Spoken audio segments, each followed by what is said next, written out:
Hello दोस्तों, आप सभी का स्वागत है आपके अपने चैनल नॉर्मल लर्निंग पर। और हम पढ़ रहे थे 10th क्लास की बायोलॉजी। उसमें हमने जैव पराक्रम चैप्टर पढ़ रहे थे और उसमें हमने जैव पराक्रम की परिभाषा, पोषण की परिभाषा और स्वपोषी पोषण के बारे में हमने पढ़ लिया था। और आज हम पढ़ेंगे परपोषी पोषण। जिसने वीडियो कल वाली ना देखी वो जाकर देखे, तभी आज उसको समझ में आएगा। चलिए देखते हैं परपोषी पोषण क्या है।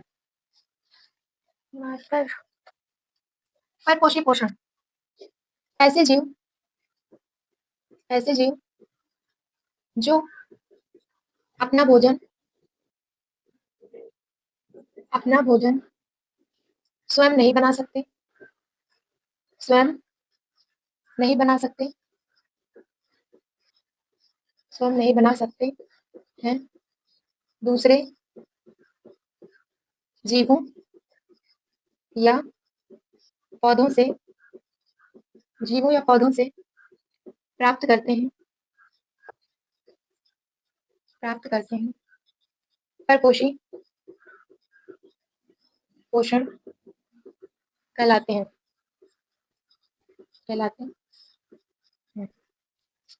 ऐसे जीव जो अपना भोजन स्वयं नहीं बना सकते, वो दूसरे जीवों या पौधों से प्राप्त करते हैं, उन पर निर्भर होते हैं, उन्हें क्या कहते हैं? परपोषी पोषण कहते हैं। परपोषी पोषण 3 प्रकार के होते हैं। कौन कौन से होते हैं? तो परपोषी पोषण 3 प्रकार के होते हैं। परजीवी पोषण, मृतजीवी पोषण, परभक्षी या होलोजोइक। परभक्षी को होलोजोइक कहते हैं। और चलिए शुरू करते हैं पोषण के प्रकार।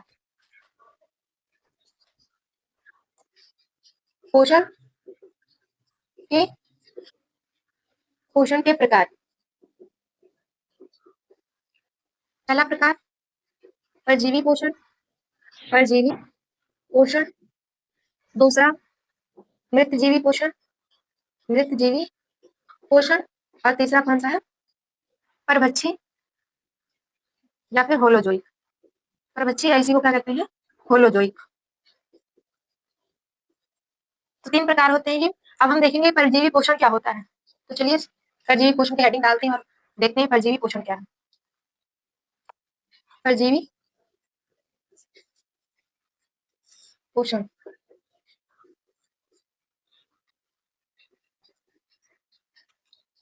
ऐसे जीव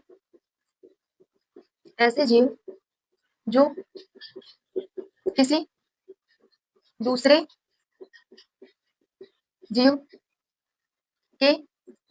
जीव या पौधों के शरीर या फिर भीतर या गली सड़ी वस्तुओं ऐसे जीव जो किसी दूसरे जीव या पौधों के शरीर या फिर भीतर रहकर अपना भोजन प्राप्त करते हैं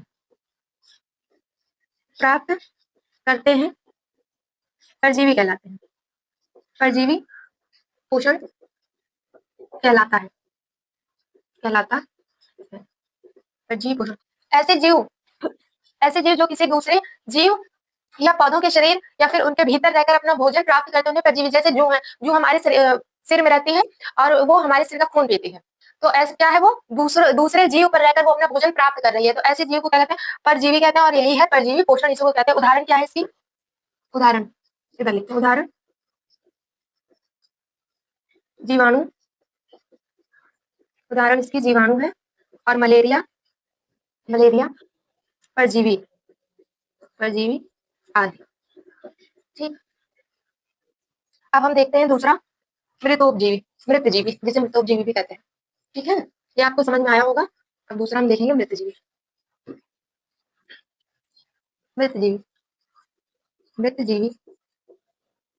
पोषण। आज क्या हो गया? मार्कर में गिरा जा रहा है बार बार। मृतजीवी पोषण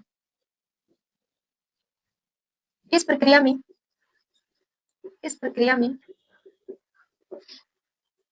जीव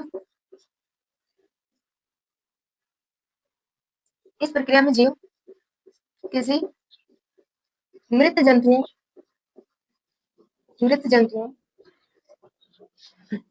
पौधों या गली सड़ी वस्तुओं से भोजन प्राप्त करते हैं, भोजन प्राप्त करते हैं, प्राप्त करते हैं। मृत मृत जीवी,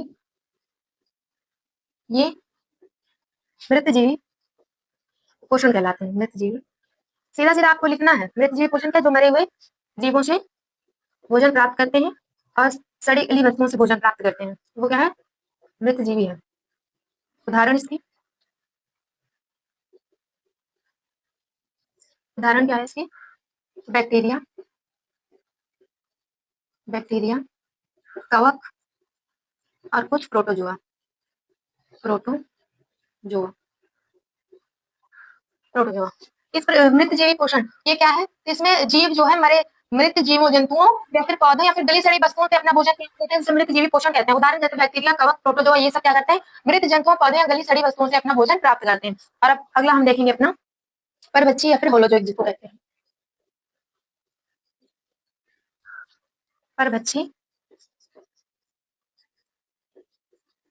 या फिर होलोजोइक, होलोजोइक।